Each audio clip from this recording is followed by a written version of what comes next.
네, 오늘 말씀은 마태복음 24장 1절에서 14절까지의 말씀입니다. 우리 주어진 본문의 말씀을 저와 여러분이 교독하도록 하겠습니다. 예수께서 성전에서 나와 걸어가시는데 제자들이 다가와 성전 건물을 가리켜 보였습니다. 예수께서 물으셨습니다. 너희는 이 모든 것이 보이지 않느냐? 내가 진실로 너희에게 말한다. 여기에 돌 있는 돌 하나라도 돌 위에 남지 않고 다 물어낼 것이다. 예수께서 올리브산에 앉아 계시는데 제자들이 조용히 다가와 말했습니다. 언제 그런 일이 일어나겠습니까? 선생님께서 다시 오시는 때와 세상 끝날에 어떤 징조가 있겠습니까? 우리에게 말씀해 주십시오. 예수께서 대답하셨습니다. 어느 누구에게도 현혹되지 않도록 조심하라. 많은 사람들이 내 이름으로 와서 내가 그리스도다 하고 주장하면서 많은 사람들을 현혹할 것이다. 너희가 전쟁의 소식과 소문을 듣게 될 것이다. 그러나 결코 놀라지 말라. 이런 일이 반드시 일어나야 하겠지만 아직 끝이 온 것은 아니다. 민족과 민족이 서로 대항해 일어나고 나라와 나라가 서로 대항해 일어날 것이다. 곳곳에 기근과 지진이 생길 것이다. 이 모든 일은 진통의 시작일 뿐이다. 그런 후에 사람들이 너희를 핍박당하도록 넘겨주고 너희를 죽일 것이며 모든 민족이 나로 인해 너희를 미워할 것이다. 그때 많은 사람들이 시험을 당하고 서로 넘겨주며 미워할 것이다. 또 가짜 예언자들이 많이 나타나 많은 사람들을 현혹하겠고 불법이 더욱 많아져 많은 사람들의 사랑이 식어갈 것이다. 그러나 끝까지 굳게 서 있는 사람은 구원을 얻을 것이다. 14절 함께 읽겠습니다. 그리고 이 하늘나라 복음이 온 세상에 전파돼 모든 민족들에게 증거될 것이다. 그때서야 끝이 올 것이다. 아멘.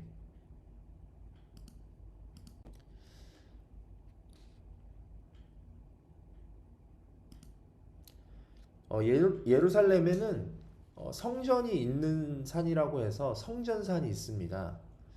이 지역은 다윗 왕 시대에 성전을 짓기 위해서 예비한 땅으로 이후에 다윗이 죽고 솔로몬이 이곳에서 여호와의 성전을 지었습니다. 그러나 솔로몬이 지은 성전은 바벨론에 의해서 파괴되었고 포로기한 이후에 스룹바벨이 다시 이 성전을 재건합니다.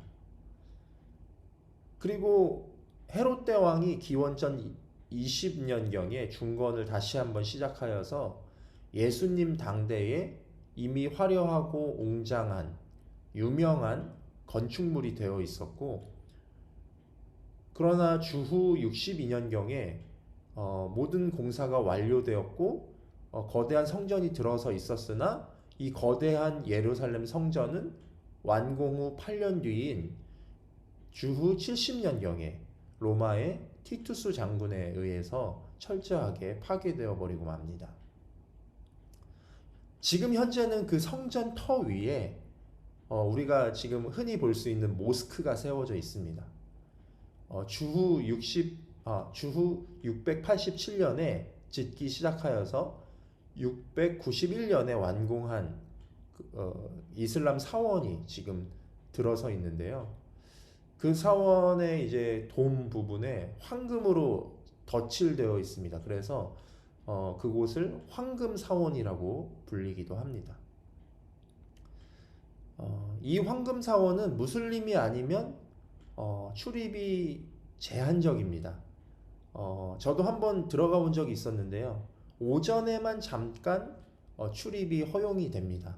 그래서 잠깐 그냥 한두 시간 정도 이렇게 사진 찍고 이렇게 좀 역사에 대해서 그 황금돔의 역사에 대해서 이렇게 살펴보다가 얼마 지나지 않아서 금방 나온 기억이 있습니다.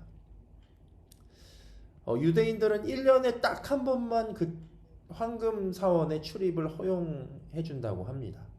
그래서 유대인들은 더 들어가기가 어렵습니다.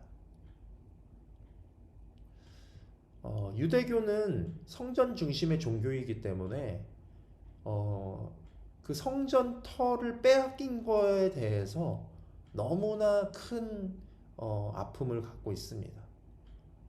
그래서 지금도 유대인들은 그 성전 터 옆에서 몸을 앞뒤로 흔들어 가면서 울먹이면서 기도를 하고 있습니다. 그 성전이 예루살렘 성전이 회복되게 해달라고 기도하고 있는데요. 이들이 성전이 있는 곳으로 들어가지 못하기 때문에 성전 터가 있는 장소 바로 옆에서 벽을 보고 기도를 합니다. 그래서 그 유대인들이 기도하는 그곳을 가리켜 통곡의 벽이라고도 불리고 있습니다. 그 통곡의 벽을 가보면 밑에서부터 벽이 높게 형성되어 있는데요. 벽을 보면 성경의 역사를 한눈에 볼 수 있습니다. 그 벽의 가장 밑에는 솔로몬 시대에 세운 성벽이 세워져 있고요. 그 위에는 스룹바벨이 세운 성벽의 일부가 남아 있습니다. 그리고 지금 유대인들이 벽을 보며 기도하는 그 통곡의 벽은 헤롯 대왕이 세웠던 벽으로 파괴된 성전의 일부가 남아 있는 것이죠. 당시 헤롯이 지은 성전은 화려하고 웅장했습니다. 유대인들과 서기관들과 바리새인들은 이 기가 막힌 성전에서 하나님의 말씀, 곧 토라, 모세오경을 가르쳤습니다. 이들은 성전이 하나님의 임재의 상징이었기 때문에 성전을 아주 거룩한 곳으로 여겼습니다. 그래서 유대교의 상징은 성전이었으며 유대교는 이 성전 중심의 신앙을 가진 종교였기 때문에 제자들 또한 그러한 사실을 알고 있었기 때문에 오늘 본문에 예수님께서 성전이 무너지리라라는 그 말씀에 적잖이 놀랐던 것입니다. 예수님께서는 사실 하나님의 선지자를 박해하고 그리스도 예수님마저 배척하고 박해하고 죽이려고 하는 이스라엘 지도자들과 백성들의 심판을 말씀하신 것이죠. 결국 예루살렘 성전의 붕괴는 말세의 심판과도 연결되어 있는 중요한 사건이라는 사실입니다. 그래서 제자들이 성전산 옆에 올리브산에 예수님께서 앉으시자 그곳에서 예수님께 여쭤봅니다. 언제 그런 일들이 다시 일어나겠습니까? 여기서 말하는 그런 일은 성전 붕괴를 말합니다. 그리고 더 나아가 제자들은 예수님께 다시 오시는 때와 그 세상 끝날의 그 징조에 대해서 예수님께 여쭤봅니다. 왜냐하면 제자들은 그 유대교의 신앙의 핵심인 성전이 붕괴가 되면 세상이 끝이 올 것이라는 그런 생각을 했었던 것 같습니다. 실제로 아직도 유대인들은 예루살렘 성전이 회복될 것이라는 믿음을 가지고 그것을 굳게 믿고 기도하고 있습니다. 그리고 성전이 회복될 때에 메시아가 오실 것이라는 그런 믿음을 갖고 있습니다. 이미 메시아이신 그리스도께서 오셨는데도 불구하고 그들의 눈이 아직 어두워져서 믿지 못하고 있다는 사실입니다.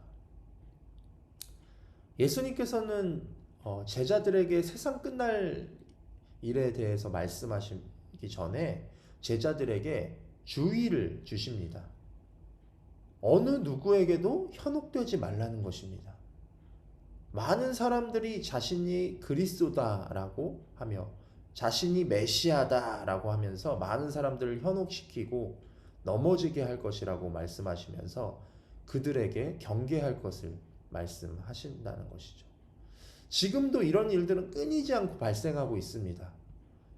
자신이 재림주라고 말하고 자신을 보혜사라고 말하고 하나님 자리에 앉아서 약한 영혼들을 미혹하고 끊임없이 교회를 무너뜨리려는 그런 세력들이 존재합니다.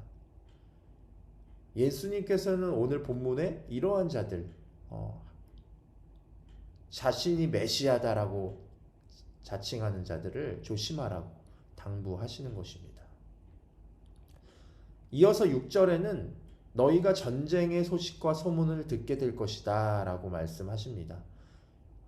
역사 속에서 전쟁은 끊이질 않고 전쟁은 끊이지 않게 일어났었죠. 그래서 우리나라도 선조들은 전쟁의 아픔을 모두 다 겪었습니다. 예수님의 말씀대로 역사는 계속해서 전쟁의 역사로 진행되고 있습니다. 그런데 그 뒤에 예수님께서 또한 말씀하십니다. 이런 일이 일어나야 하겠지만 아직 끝이 온 것은 아니다. 이러한 전쟁의 소식과 소문은 끝날이 가까울 때까지 일어날 징조이지만 아직 끝은 아니라고 하시는 것입니다. 어떻게 보면 예수님께서 다시 오시기 전까지 인내함으로 견뎌야 할 어떤 해산의 고통 같은 과정일 수도 있다는 것이죠. 믿는 자들은 전쟁의 고통 속에서도 끝까지 믿음을 지켜내야 할 사명이 있다는 것입니다. 그리고 7절에 말씀하십니다. 민족과 민족이 서로 대항해 일어나고 나라와 나라가 서로 대항해 일어날 것이다. 곳곳에 기근과 지진이 생길 것이다. 그러나 8절에는 이렇게 말씀하십니다. 이 모든 일은 진통의 시작일 뿐이다. 민족과 민족이 대항하여 일어나고 나라와 나라가 대항하여 일어나는 이런 일이 있어야 하겠지만 이것도 아직 시작에 불과하다는 말씀입니다. 이제 하나님 나라가 임하고 있는 것이죠. 죄로 얼룩져 서로가 서로를 대항해 일어나고 피비린내 나는 이 소망 없는 이 땅에 의와 평강과 희락이 있는 하나님의 나라가 오고 있다고 지금 그 시작을 알리는 것이죠.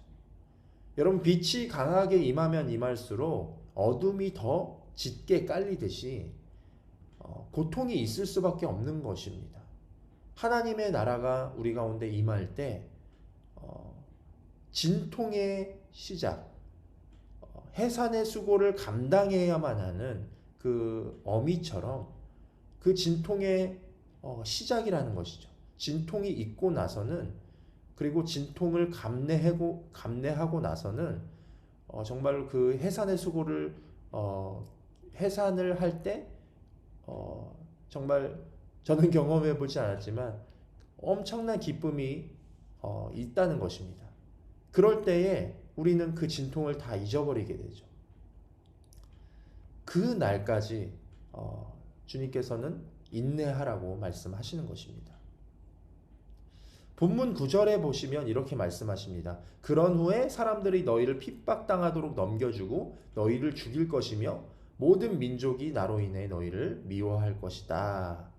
이제 그 진통을 감내하는 사람들이 당할 환난에 대해서 말씀하십니다. 쉽게 말해서 예수 믿으면 핍박당하고 죽임을 당하고 미움을 당한다는 것이죠.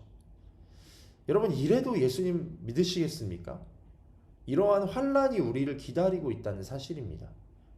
본문 10절에 보면 그때 많은 사람들이 시험을 당하고 서로 넘겨주고 미워한다고 합니다. 그 환난이 얼마나 견디기 힘들면 시험을 당할 뿐만 아니라 서로를 넘겨주기까지 미워한다고 할까요? 그리스도를 정말 제대로 믿고 온전히 따르는 사람들에게 이러한 시련이 따른다는 것입니다. 사실 믿음의 뿌리가 약하거나 하나님을 인격적으로 만나지 못한 모래 위에 세운 믿음을 가진 사람들은 세상이 흔들릴 때 같이 흔들리게 되고 핍박이 오기도 전에 믿음의 반열 위에서 이탈하게 될 수도 있다는 것입니다. 그러나 오늘 예수님께서는 이런 세상 끝날에 일어날 일들은 단지 쉽게 믿음에서 떠날 자들을 대상으로 말씀하신 것이 아닙니다.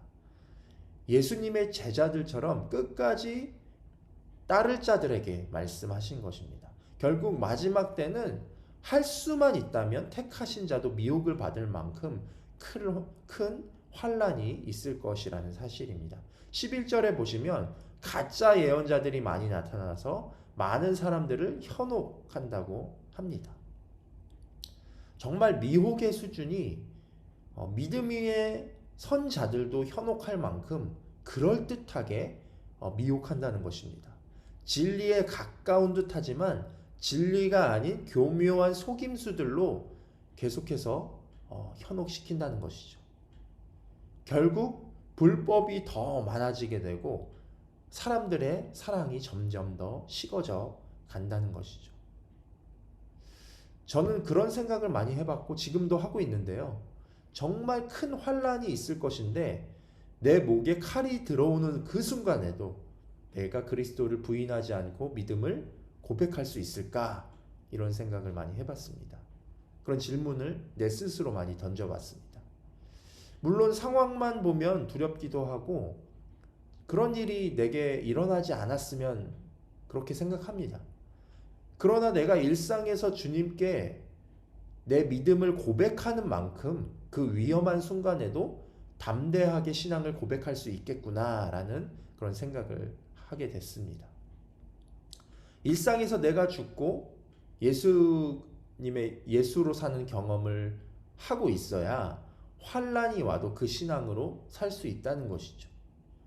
내가 순교하고 싶다고 해서 순교하는 것도 아니고 그냥 나는 순교의 신앙으로 내게 주어진 그 삶을 성실하게 살다가 보면 위기의 순간뿐만 아니라 위기가 아닌 평탄한 순간에서도 우리는 순교자의 마음을 가지고 순교자의 삶을 살 수 있을 거란 그런 생각을 해봤습니다.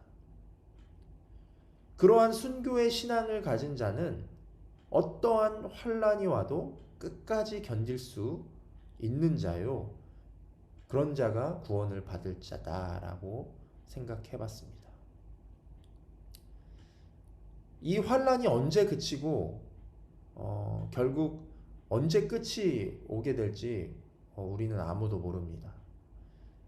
그러나 오늘 예수님께서 본문 14절에 말씀하셨습니다. 본문 14절을 우리 저와 여러분이 함께 읽도록 하겠습니다. 그리고 이 하늘나라 복음이 온 세상에 전파돼 모든 민족들에게 증거될 것이다. 그때서야 끝이 올 것이다. 모든 민족에게 복음이 증거될 때 끝이 옵니다. 예수님께서 마태복음 28장 18절과 20절에 말씀하셨죠. 제가 한번 읽어보도록 하겠습니다. 그때 예수께서 다가오셔서 그들에게 말씀하셨습니다. 하늘과 땅의 모든 권세가 내게 주어졌다. 그러므로 너희는 가서 모든 민족을 제자로 삼아 아버지와 아들과 성령의 이름으로 세례를 주고 내가 너희에게 명령한 모든 것을 그들에게 가르쳐 지키게 하라. 보라, 내가 세상 끝날까지 너희와 항상 함께 있을 것이다. 아멘. 이 말씀을 우리는 지상 대명령이라고 부릅니다. 우리에게 하신 명령이라는 것이죠. 우리에게 맡겨진 사명이라는 것입니다. 우리는 모든 민족을 제자로 삼고 그것을 예수님께서 우리 가운데 분부한 그 말씀을 가르쳐 지키게 할 때 곧 모든 민족에게 복음을 증거할 때 끝이 온다고 말씀하셨습니다. 네. 우리가 그 끝이 언젠지는 잘 모르지만 모든 민족에게 복음이 증거될 때 끝이 온다고 하셨습니다. 여러분, 환난 자체에 집중하면 우리는 두려워할 수밖에 없습니다. 예수님 믿기가 너무나 두렵습니다. 그러나 미혹되어 믿음을 버리고 구원의 길에서 낙오되는 것은 더 두려운 일이죠. 우리는 우리를 두렵게 하는 이 환난 자체에 초점을 맞추지 말고 우리는 사명에 초점을 맞춰야 할 줄로 믿습니다. 우리 가운데 주신 사명이 무엇이죠? 우리 가운데 모든 민족으로 제자 삼고 예수님께서 분부한 모든 것을 가르쳐 지키게 하는 것, 그것이 바로 우리에게 주어진 사명입니다. 우리가 그 사명에 초점을 맞추어서 나간다면 두려울 것이 없을 것입니다. 여러분, 환난이 올수록 더욱더 담대하게 복음을 전파하고 사명을 따라 사시기 바랍니다. 그럴 때에 우리는 다시 오실 예수님을 기쁨으로 맞이하게 될 것입니다. 모든 환난과 핍박으로부터 담대하게 견딜 수 있을 것입니다. 하늘과 땅의 모든 권세를 우리에게 주셨기 때문에 그러므로 여러분 담대하고 또한 인내함으로 세례 요한과 같이 예수님께서 다시 오실 길을 주님의 길을 예비하는 저와 여러분이 되시기를 간절히 축복합니다. 시간 함께 기도하도록 하겠습니다.